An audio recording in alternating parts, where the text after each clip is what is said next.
Welcome back to Watchman Review. Ladies and gentlemen, there is a silent and deadly war raging against Christians and Christianity around the world. A war that has recently accelerated in even more insidious and nefarious ways. Don't believe me? Recently, Rick with Scriptures and Science shared with me this frightening video clip, one which needs to be shared also with you. And all I can say is, regardless of your faith, we all need to be prepared for what's coming.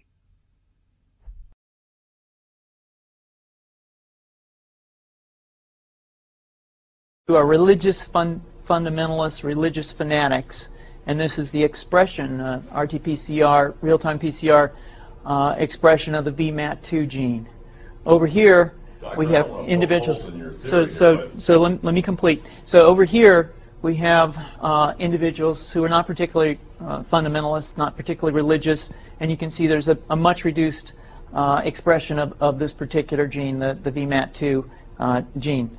Another evidence that supports our hypothesis for the development of this approach. What you see here is by spreading this virus, we're going to eliminate individuals from donning on a bomb vest and going into a market and blowing up the market. So our hypothesis is that these are fanatical people, that they have overexpression of the VMAT2 gene, and that by vaccinating them against this, we'll eliminate this behavior. So we have some very, very remarkable data in this next slide. Here we have two brain scans. These are fMRIs. These are two different individuals with different levels of expression of VMAT2. On top is an individual who's a religious fanatic, an individual, and we've repeated this numerous times, that has high levels of VMAT2. Now, this individual down here who had low levels of the VMAT2 gene, this individual would self-describe as not particularly religious. In each case, these individuals were read a religious text. This individual lit up the right middle frontal gyrus, shown here, and that's a part of the brain that's associated with theory of mind. It's a part of the brain that has to do with intents and beliefs and desires.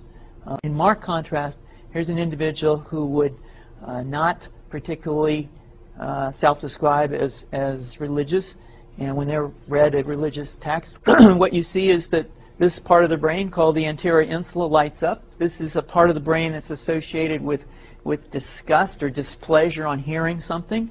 Are you suggesting I take a CT scan with me when I'm evaluating people to determine whether I put a bullet in their head?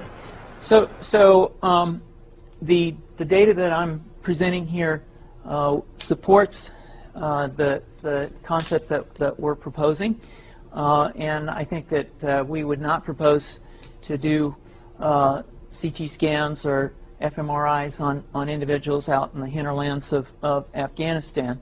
The virus would immunize against this VMAT2 gene, and that would have the effect that you see here, which is it's essentially to turn a fanatic into a normal person. And we think that will have major effects in the Middle East.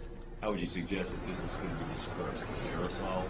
Well, so the present plan and the tests that we've done so far have used respiratory viruses, such as flu or rhinoviruses, and we believe that that's a satisfactory way to get the exposure of the largest part of the population. Most of us, of course, have been exposed to both of those viruses, and we're quite confident that this will be a very successful approach. This is fascinating.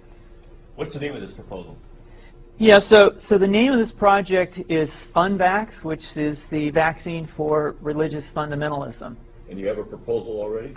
The proposal has just been submitted, and I think that the data that I have shown you today would support the development of this project, and we think it has great promise.